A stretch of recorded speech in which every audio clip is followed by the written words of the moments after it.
Welcome back to Dm-Nastics, the gym for dungeon masters to work out their minds. I'm one of your hosts, DM Neil, aka Jote Maniac. And Celeste is still hard at work in the kobold mines. I came up with that term right now, but fear not, dear listener, I am not alone. Because with me is... my name is Dominic, also known as DM Slithy Toves. Done. And you have been here once before, right? I keep feeling like it's been more times than that, but it's only been once. Yes, I got to guest in on the main podcast. We were talking about story threads. Perfect. Well, we are going to weave some more threads today in what can only be described as like maybe a really long taking your supplements, maybe a light bulb, kind of an article, but not really. So today we're going to be talking about a website that you presented.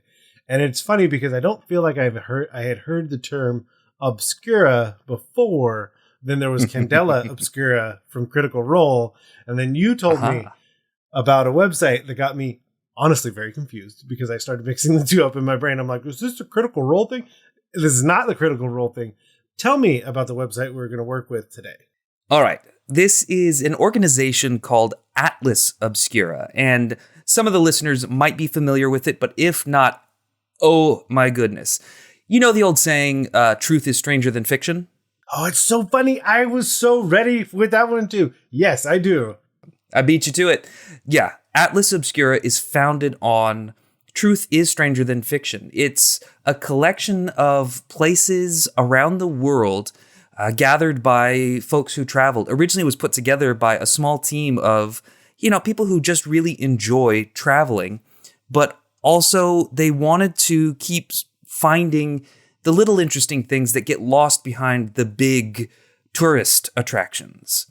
And so instead, they started writing, oh, well, here's an interesting little thing here. Sometimes it's the world's largest ball of twine, but sometimes it's here's a really interesting lamppost, and here's why it's interesting and the history behind it.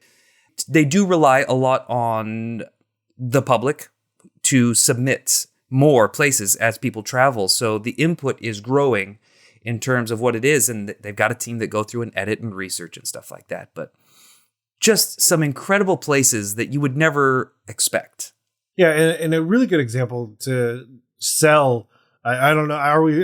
I mean, good on us for selling their website. I don't know. But basically the idea that the first one on today is the unsettling legend of Maryland's native cryptid, the Snallygaster. Oh, so it's not just so it's not just, ball of twine or come check out this statue, which also I really feel like could work for your TTRPG world campaign or whatever. But like the idea that you could even start here, like this is the rumor that your group could hear in a tavern.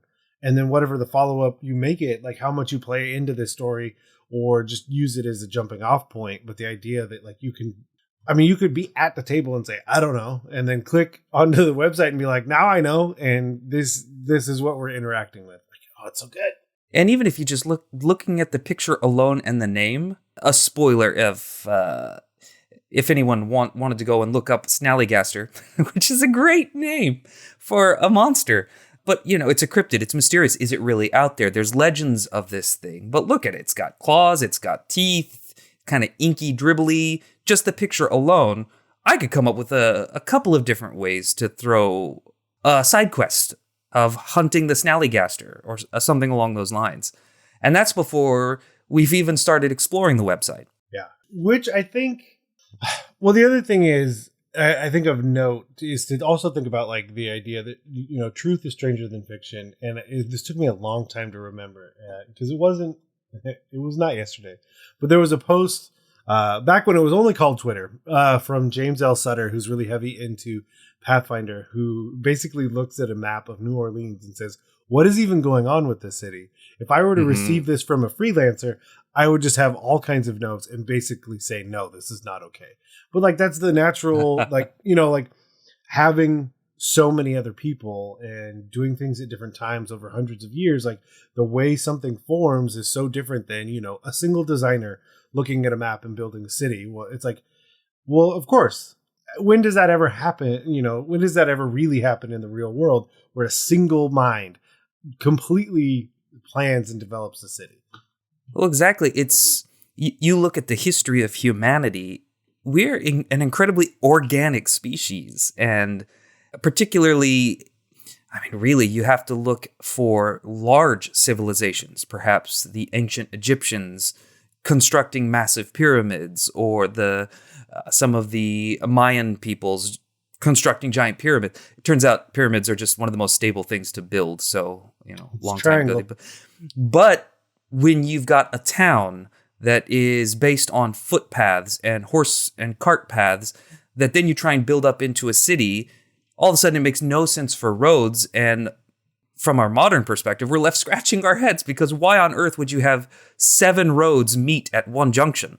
Yeah. That's the most ridiculous thing. You can find that in London. That's called the Seven Sisters. It's actually a pretty cool spot. And I've already stumbled my way past the Scallygaster to a maze based on the Paris catacombs. Oh, yeah. Which Whew. which when I was there, I was not able to go to. It was like one of my only things, Mhm. but they had recently flooded. So then no tours were allowed, and I was very disappointed. Safety. I understood the reasons. I didn't have to like them, but I definitely understood them. The title of that, which I feel like we've encompassed what's happening. So I think we should go to the exercise, and which I have entitled this exercise, Show Me the World, because Oh, absolutely. shining, shimmering, terrifying. So there are 2 key buttons on this website that look a little bit different depending on mobile versus desktop. Go ahead if you want to go ahead and explain what those buttons are. Certainly.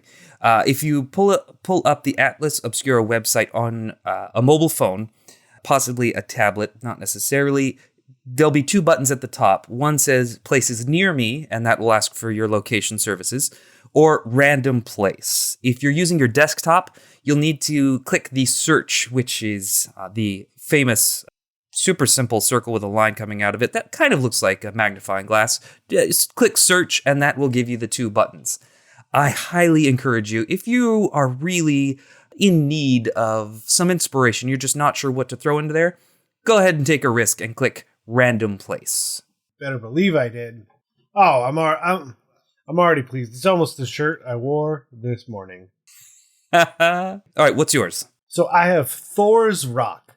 There's Stayston, England, a geological wonder shrouded in myth. Interesting. Oh, and these are such short reads. Oh, I'm very pleased with what's happening. Just gives you a little snippet? Yep. All right. So how do you want to tackle this? Do you want to kind of explore and build out each one? I think that would be best. Like the idea that we're going to add it to, potentially the world of Day Bay or just our own game. So now I have Thor's Rock.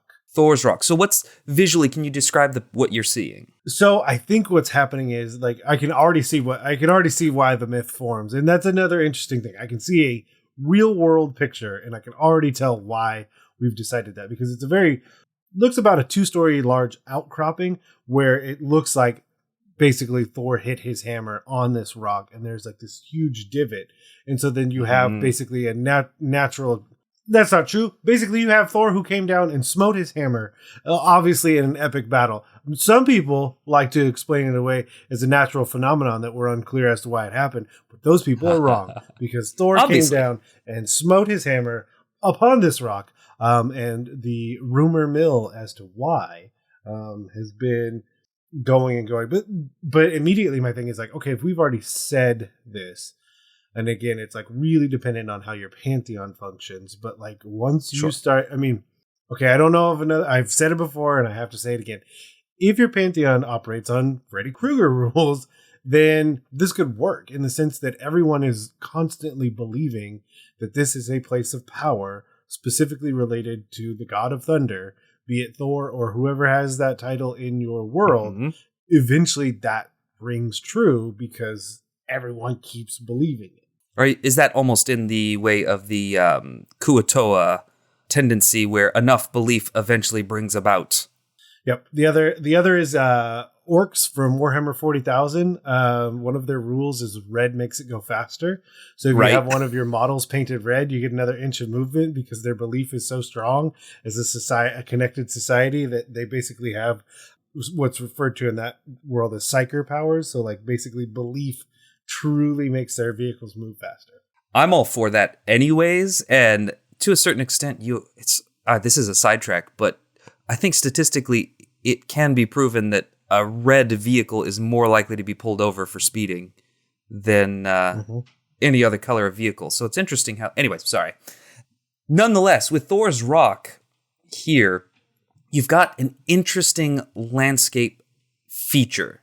So the question becomes, sure, you can add an interesting geologic feature to your world, but what draws the players and why should the player care about it?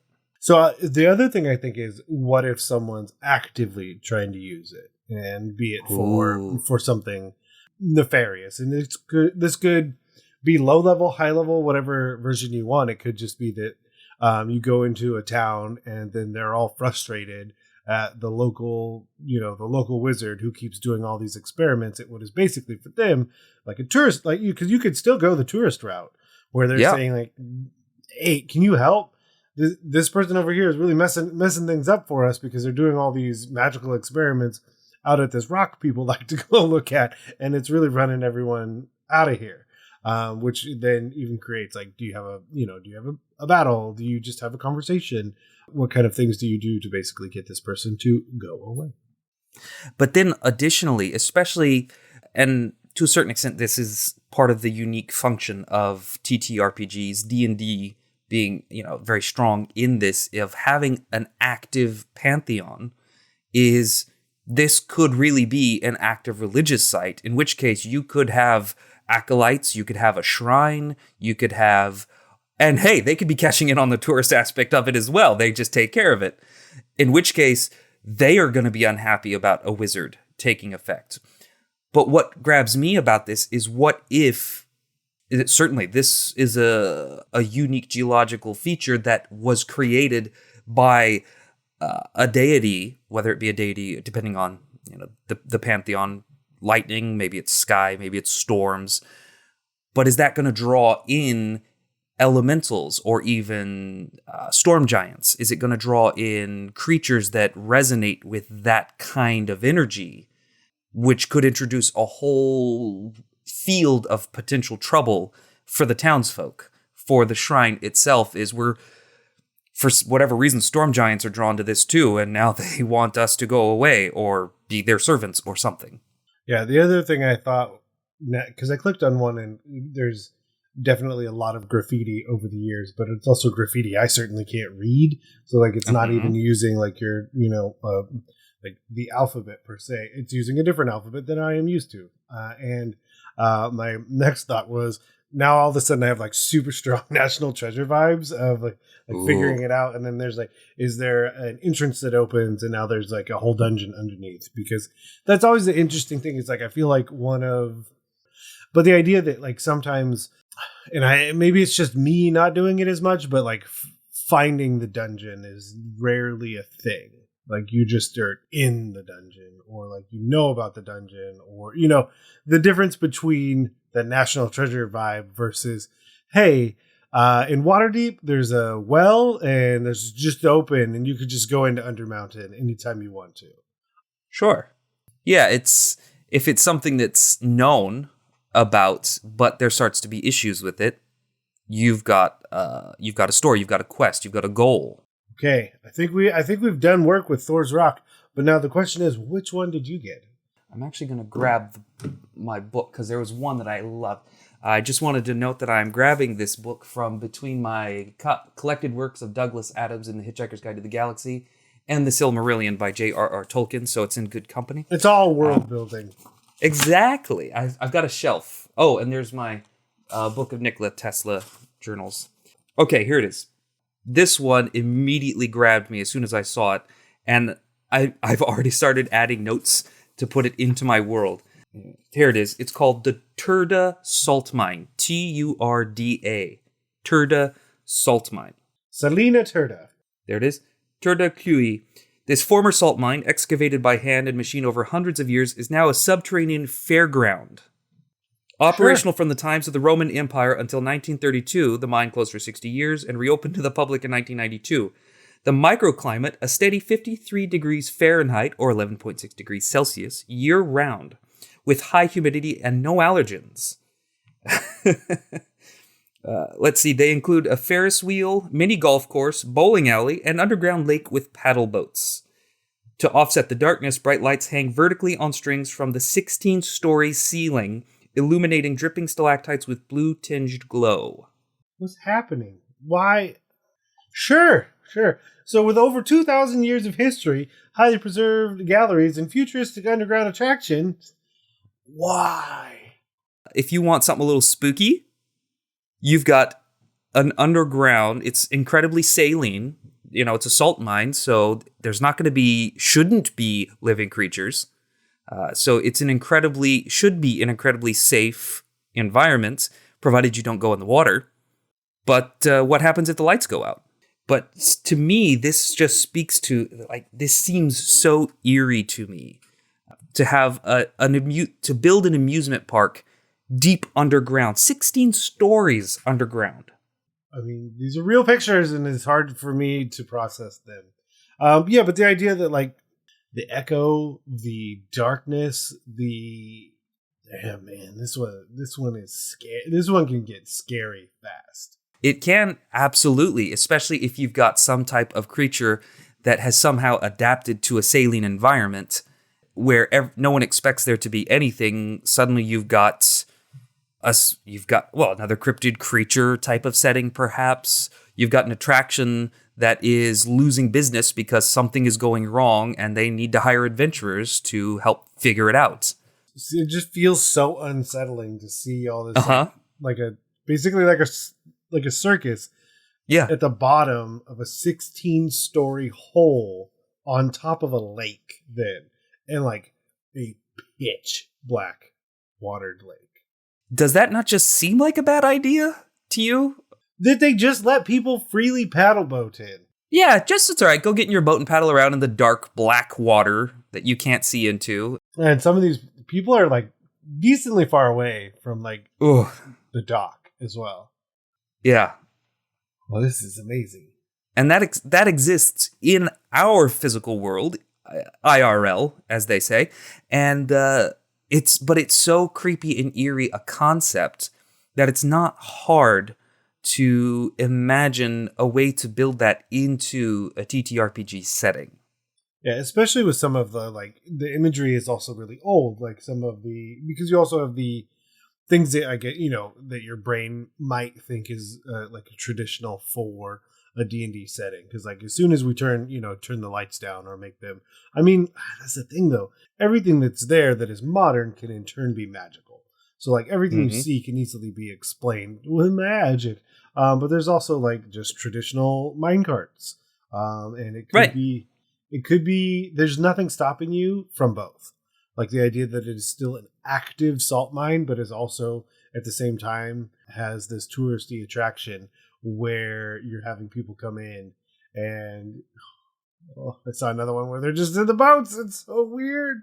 It is creepy, but I think the thing I love about Atlas Obscura as inspiration is because people had to sit down and figure out how to make these places and build them up.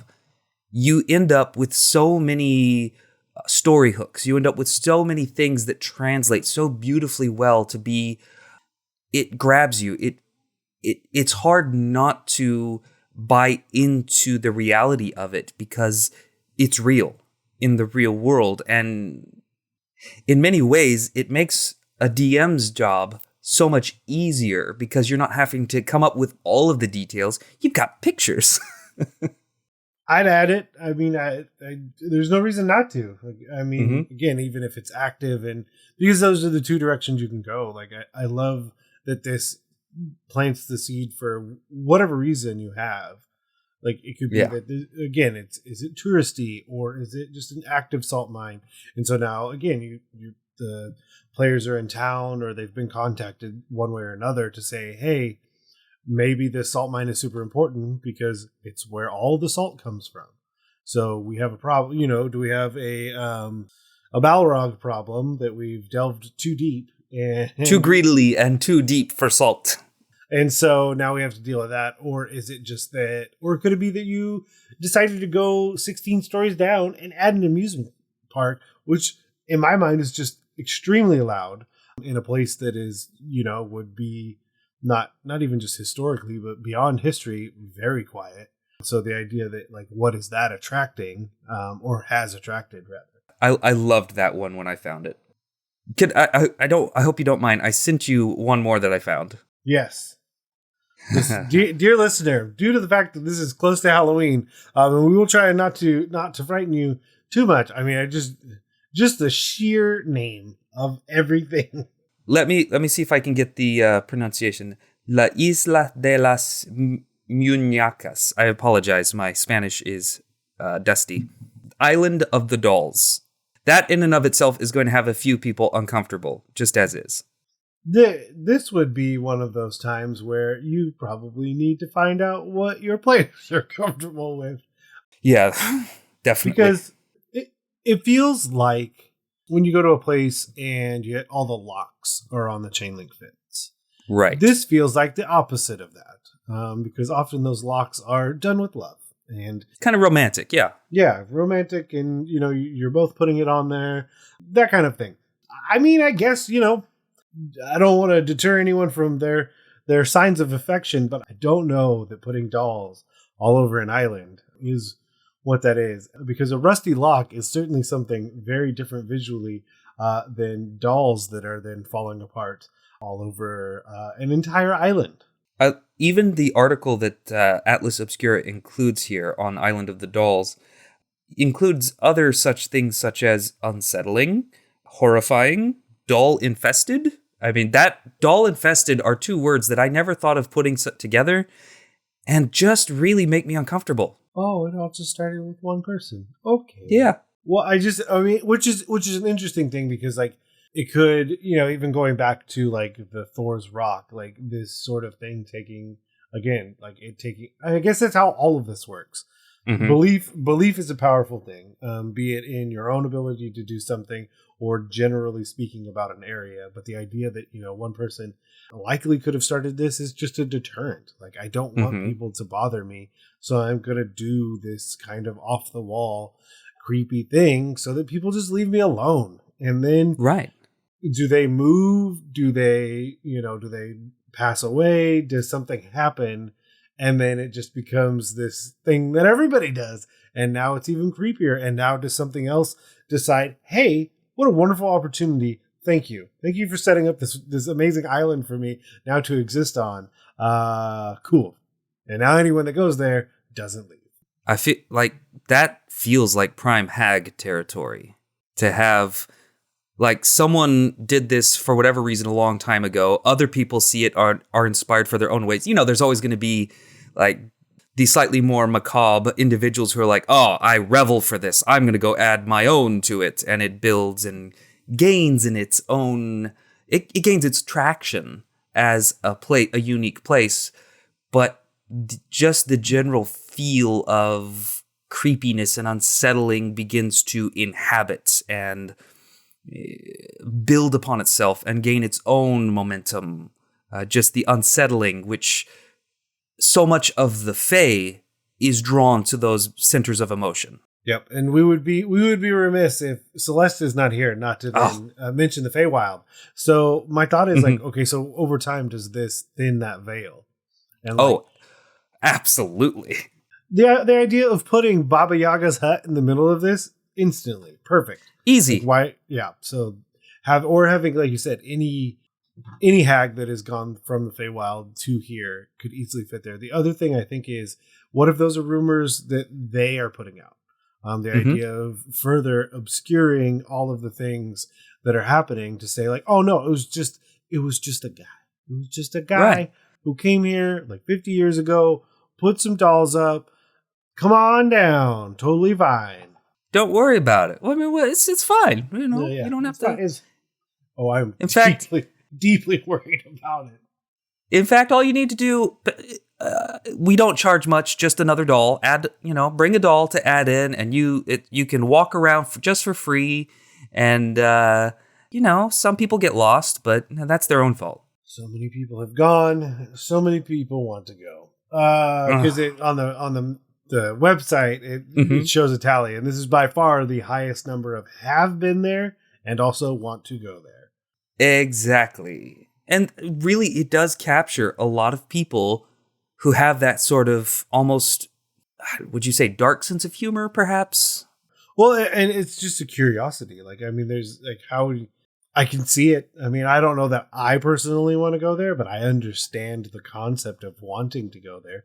Thor's Rock is much more up my alley than this island. Now, that said, this island is much closer to me than Thor's Rock. So I'm not checking out when to go there. No? Okay, well, that's fine then. I'd have to create an account. That's the real stuff. No, I'm just kidding. Oh, man, who knew that would be such a barrier these days? Yeah. Okay, so now that we've knocked those three out, I think the good thing to round this out is you were mentioning some other ways that a person could interact with this content, because it sounds kind of like they've just run the gamut of potential ways that a person could use Atlas Obscura. Yes. So they do have a podcast, the Atlas Obscura podcast. It's actually really enjoyable because they're not long. Like their posts on the website or the app, the podcast app, here I am advertising another podcast. I'm sorry. I don't want to drive traffic away, but seriously good inspiration here. It's the only way. It's the easiest way we find guests. It's literally all really? I'm thinking of. Yeah. What they do is the podcasts are 10 to 15 minutes. They're not long. They're very well produced, and the sound design is excellent, if I say. And they're well researched and then presented. And you just get the little snippets. And so it's a really easy way on the go. If you don't have time to sit down and dig around on a website, but you got to drive you've got to drive to work or something like that. If you've got to commute, the Atlas Obscura podcast, sometimes it's very pleasant and enjoyable. Sometimes it's a little unsettling. They don't have any problems exploring. And they warn if they're like, all right, there could be some potentially uncomfortable things just to be aware of if they are ever covering that. But they are very well done. And the stuff that they're talking about is all over the world. So far beyond just our own backyard, even though there's tons of amazing things in our own backyards, it's all over the world. So you're exposed to so much more culture that you're not familiar with, which I think is value in and of itself for all of humanity. But as a DM, it's quick little tidbits that are easy to grab and go. Yeah. And if you get in there and you think, wow, this is really something I enjoy, the other one I would suggest is Cabinet of Curiosities from Aaron Mankey, who does lore. I mean, lore is great, but it often is, it's a much heavier lift. It's often an hour, whereas the Cabinet of Curiosities also comes in at like that 10 to 15 minute mark. But yeah, then you're looking in a book, the mobile website, there's an app, at this point, I assume there's a newsletter that I could get in my email, or someone will handwrite me a letter and send it to my home if I sign up for it, which would be even creepier. I don't know. Like it'd be nice to get mail that isn't bills. If it's someone handwriting me a note about the Island of Dolls, no, it wouldn't be. No, dear Neil, let me tell you. Oh dear, yeah, that could be a problem. I mean, if someone really does, I'm sure someone would really enjoy that process. And I am not that person. But but speaking of that, if you enjoyed us and you want to review this exact podcast, head over to your podcatcher of choice, Apple Podcasts, and wherever we're found, which, because everywhere can just scrub our RSS feed, it could be anywhere, and I would have absolutely no idea. After you do that, if you want to tell us about a place that you have been, you can always email us at dmnastics@gmail.com. And if you head over to Twitter, aka X, for now, who knows, you can follow us at DMS_block. That's at DMs block. Me at JokeManiac. And I am at Dominic Tuttle. Done and done. And of course, for everything else on the network, blockpartypodcastnetwork.com. Oh, absolutely. A huge thank you to the bards over on Bombarded for our intro and outro music. You can find out more about Bombarded at bombardedcast.com. With that, though, let's head to the post-workout cool down and stretch with the light bulb.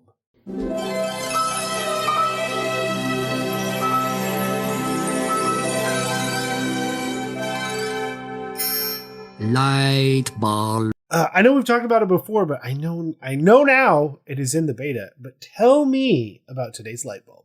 Absolutely. Today's light bulb is an app in development called Modern Sam. Tagline is, every adventurer needs their Sam. If you couldn't tell, the founder is a big fan of Tolkien. Nice. But basically, it's gamifying getting things done with ADHD. It includes a fantasy story, which is quite enjoyable. It allows you to build your to-do lists and then tick them off as you get through them. Each day, it gives you a selection of what they call town quests, which are simple things such as donate things to charity, or do 10 push-ups, or listen to some music, or reach out to a friend for coffee. Simple little things that if you're feeling stuck in the moment, you're not sure what to do with yourself, they're attainable tasks to start building some momentum. In addition, within the story that's been built, which is fully voice acted, there are little challenges along the way to keep you moving and keep your activity up. You can explore and fight monsters and then collect little cards of those monsters when you defeat them. You can customize your tent. They've got a variety of voiced guided meditations, and the individual who do the guided meditations, their voice is just magical. I had to edit those.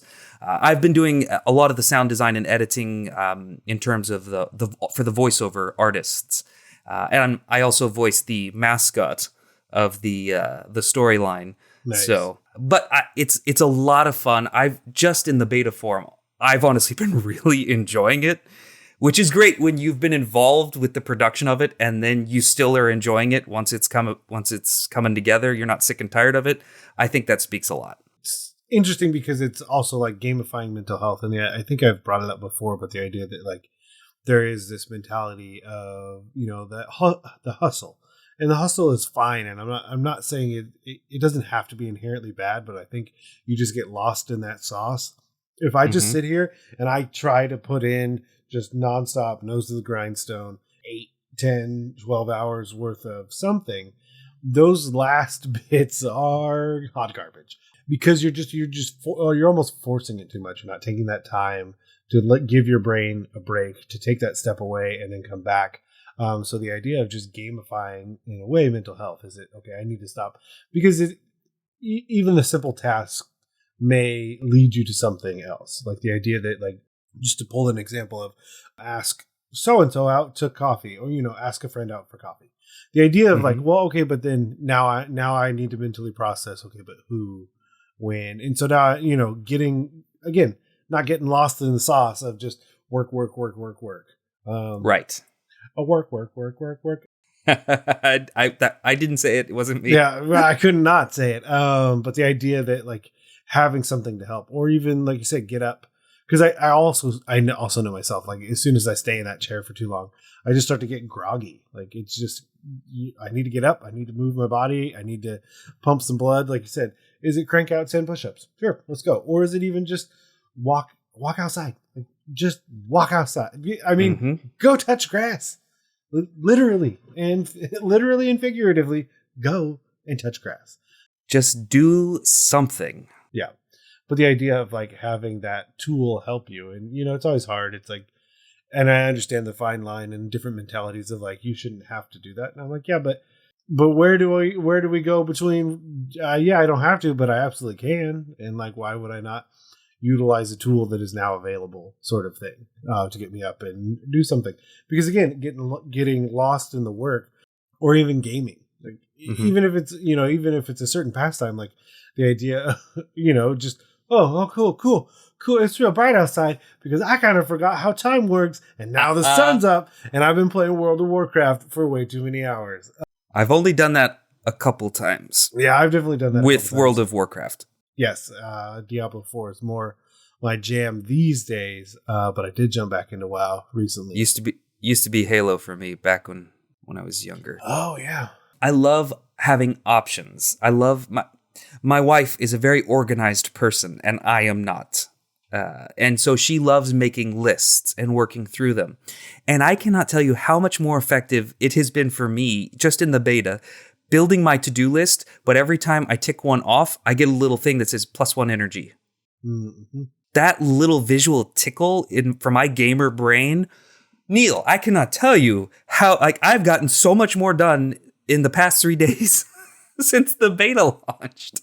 I'm trying to think of how many years ago this was, because it was not I mean, it was I was at one job for a while, so then it was before that. So this is probably, 8 to almost 10 years ago, where I was developing an online course system for the college I worked at, and one of the big tools that we were looking at was literally like gamification of that process, because online courses are hard. Both sides need to be really good at it, be it the instructor as well as the student. So one of the tools was potentially gamifying that process of completing a project, and then using the same terminology of like getting another energy. Right. But yeah, there were different, or even just gamifying aspects of learning, of gamifying math or gamifying English, and the different aspects. So it's definitely a thing. Like there is science around the idea of gamifying most processes, because like that's kind of how we're getting rewired as a people. But if you even want to like take a practical perspective on it, I suppose it's jumping away a little bit. But did you ever play Portal? Mm-hmm. Or Portal 2? Phenomenal games. I will continue to dream and hope for a Portal 3. Ooh. But apparently Valve refuses to comment, which means they haven't said no. But it's puzzle. Effectively, what you're doing is you are solving puzzles, but something with as complicated as Portal, they gently bring you up, introducing new ideas and formats to solving the puzzles, introducing a new mechanic. And you can get so far along in solving these mechanics that you start to forget, oh yeah, I've got a portal gun. That's like the primary mechanic because I've got all these other things. But they've taught you a different level of spatial awareness and problem solving that you didn't realize you were learning, simply because it's a game. Where you set one portal on the ceiling, one portal on the floor, then you wait until whatever you dropped in there is moving fast enough, and switch the location of the portal on the floor, and watch that thing fire out at Mach 2. You build the momentum. Absolutely. Yeah. Oh, there's so many great things. All right. But perfect. So for Modern Sam, just to note, the version 1 officially launches December 19th. So it's in the beta at the moment. Those who backed on the Kickstarter are helping with the beta testing and such right now.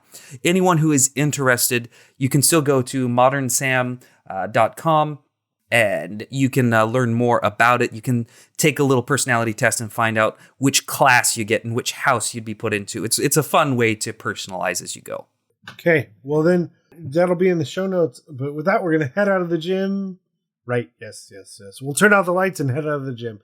But before we go, I want to implore you, the listener, to go find us, whether it's on the forums, the Discord, Twitter, and anywhere else, and take part in these challenges, exercises, and other amazing conversations being had. To do that, head over to dungeonmasterblock.freeforums.net and try some Dm-Nastics so your players don't ask, do you even lift?